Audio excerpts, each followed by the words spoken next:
Bumi ini sangat luas, terdiri dari daratan dan lautan yang membentang tak terkira. Pastinya masih ada di sana tempat-tempat yang masih misterius dan bahkan belum pernah terpecahkan tentang keberadaannya. Di video kali ini kita akan bahas tempat-tempat tersebut berdasarkan apa yang ada di dalam Al-Quran. Untuk itu, di video kali ini kita akan membahas tentang 5 tempat misterius dalam Al-Quran yang belum ditemukan.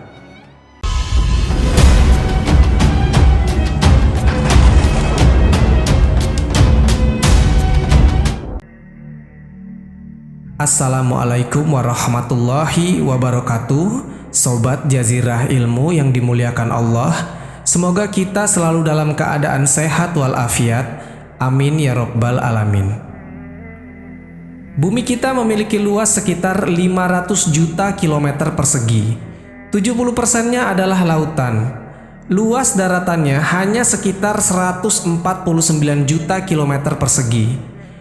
Menurut para peneliti, manusia telah 90% menjelajahi daratan, sedangkan lautan hanya sekitar 57,8% saja.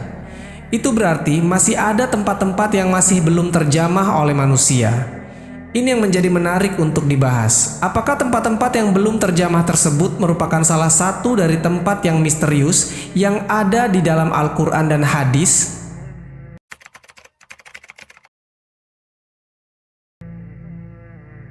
Banyak dari teman-teman yang sudah mengetahui tentang Dajjal.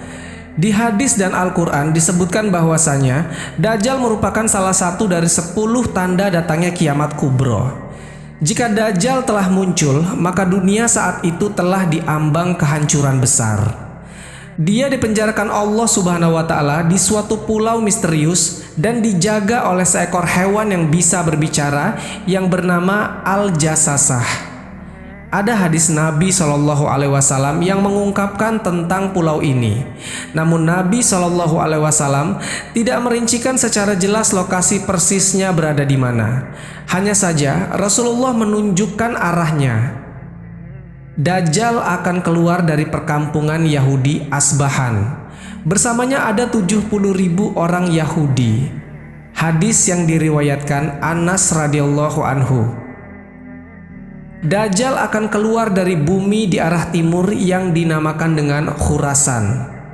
Hadis yang diriwayatkan Abu Bakar As-Siddiq radhiyallahu anhu. Artinya secara pasti bahwasanya tempat munculnya Dajjal adalah dari sebelah timur dan tak jauh dari daerah yang bernama Khurasan. Maka di manakah sekarang Khurasan itu berada? Kalau sekarang, Khurasan itu terletak di negara Iran sebelah timur. Sekarang nama Khurasan dijadikan sebuah nama provinsi di sana. Namun, jauh sebelum itu, sejak abad ketiga Masehi, Khurasan itu adalah suatu wilayah yang luas meliputi Iran, Afghanistan, Tajikistan, Turkmenistan, Kazakhstan, dan Uzbekistan. Sedangkan tentang pulau tempat Dajjal dikurung mungkin saja berada tak jauh dari wilayah itu. Dan banyak tersebar kabar bahwa Dajjal dikurung di salah satu pulau di Yaman yang bernama Socotra. Karena pulau ini benar-benar aneh dan punya hewan dan tumbuhan yang tidak ditemukan di tempat lain selain di pulau Socotra ini. Banyak orang yang mengaitkan tentang pulau Socotra ini sebagai pulau Dajjal. Namun ada pula yang mengatakan Dajjal di segitiga Bermuda.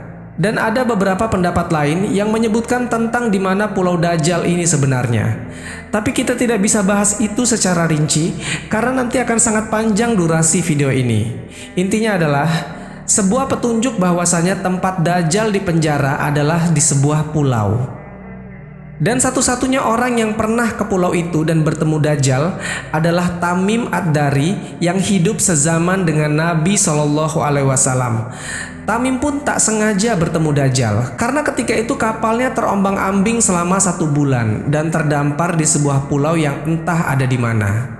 Logikanya teman-teman, kejadian Tamim ini tidak pernah terulang lagi dan bahkan sampai saat ini bisa disimpulkan bahwasanya pulau tempat di mana Dajjal dipenjara memiliki lokasi yang tidak biasa. Atau bisa juga dibilang dia bukan berada di dimensi manusia, makanya tidak bisa ditemukan.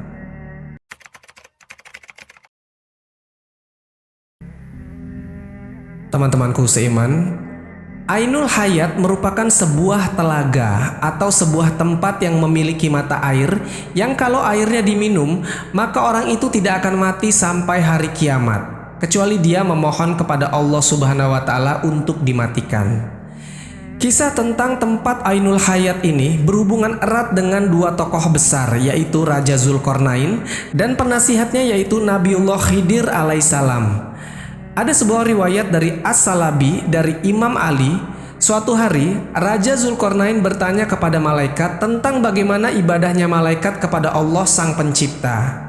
Kemudian malaikat pun memberitahu kepada Zulkarnain bahwasanya ada malaikat yang sejak dia diciptakan, dia selalu sujud dan tak pernah mengangkat kepalanya untuk selamanya, karena dia tidak mau menyia-nyiakan waktu untuk selalu beribadah kepada Tuhannya. Maka Zulkarnain yang mendengar penuturan dari malaikat itu, dia menjadi tertarik. Sebab Zulkarnain ingin hidup abadi supaya dia bisa lebih lama beribadah kepada Allah Subhanahu wa Ta'ala. Lalu dicarilah telaga itu oleh Zulkarnain dan Khidir alaihissalam beserta dengan pasukan kerajaannya. Kemudian mereka menemukannya di tempat terbitnya matahari. Tempat itu digambarkan sebuah tempat yang gelap, namun bukan seperti gelap malam hari, tapi gelap karena ada semacam asap atau kabut tebal. Dan singkat cerita, yang meminum air dari telaga itu hanyalah Nabi Khidir alaihissalam. Zulkarnain tidak meminumnya. Makanya ada khilaf dari para ulama. Ada yang mengatakan bahwasanya Nabi Khidir masih hidup sampai hari ini. Tapi ada juga yang mengatakan Nabi Khidir sudah wafat. Kemudian pada abad ke-14 ada seorang penjelajah yang bernama Juan Ponce de Leon yang diutus oleh seorang raja yang bernama Raja Ferdinand. Ponce de Leon ditugaskan dalam memimpin ekspedisi pencarian mata air keabadian atau dalam Islamnya disebut dengan Ainul Hayat. Tapi sampai akhir hayatnya, Ponce de Leon tidak menemukannya. Dia tewas karena dipanah oleh suku pedalaman dari India. Artinya teman-teman, tempat ini masih misterius sampai hari ini. Bayangkan saja, jika tempat ini sudah benar-benar ditemukan, pastilah orang-orang di seluruh dunia akan meminumnya dan tak akan lagi takut akan kematian. Allah Subhanahu wa Ta'ala memberikan apa yang kita butuhkan dan bukan apa yang kita inginkan.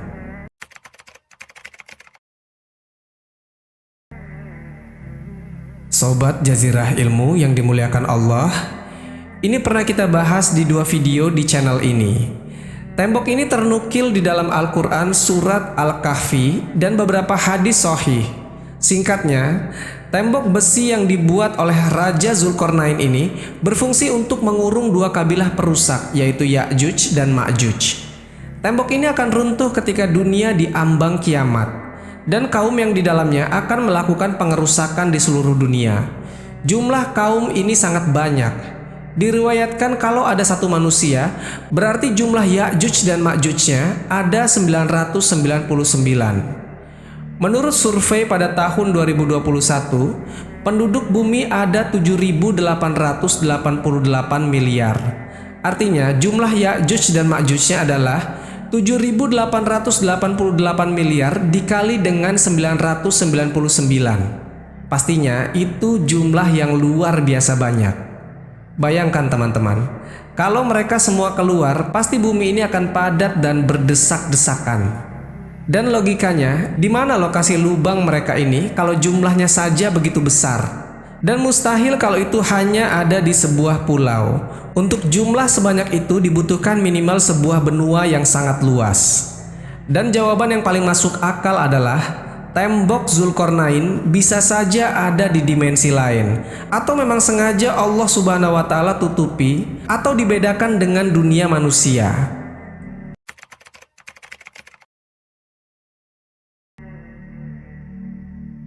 Teman-temanku seiman, tadi kita bicara tentang pulau, telaga, dan tembok misterius. Kali ini tempat yang misterius adalah sebuah gunung. Kisahnya pernah disabdakan Nabi SAW ketika sahabat beliau yang bernama Abdullah ibn Salam tengah bertanya kepada Nabi SAW,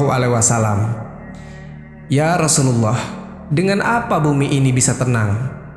Nabi SAW bersabda, "Dengan beberapa gunung." Kemudian Abdullah ibn Salam melanjutkan bertanya, "Lalu dengan apa gunung-gunung itu dikokohkan?" Nabi SAW bersabda, "Dengan gunung Qaf yang terbuat dari batu zamrud hijau dan birunya langit." Dan para ahli tafsir mengatakan bahwasanya gunung Qaf merupakan induk semua gunung yang ada di dunia ini. Ada beberapa pendapat mengenai keberadaan gunung Qaf ini. Raja Zulkarnain pernah naik ke gunung ini. Mengenai letaknya, ada di antara Yordania dan Arab Saudi. Namun ada juga berpendapat lain mengatakan letaknya ada di daerah Yaman. Selain itu, ada yang menyebut gunung Qaf berada di suatu daerah sebelum Persia, dekat tembok Ya'juj dan Ma'juj. Gunung Qaf dihuni oleh para rijolul goib dari wali Allah yang berjumlah 70 orang karena menjauhkan diri dari duniawi.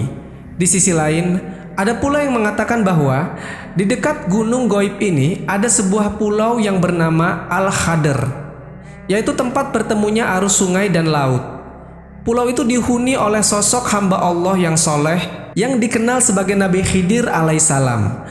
Mengenai lokasi persisnya ada di mana, sampai saat ini pun masih menjadi misteri yang belum terpecahkan atau tidak akan terpecahkan.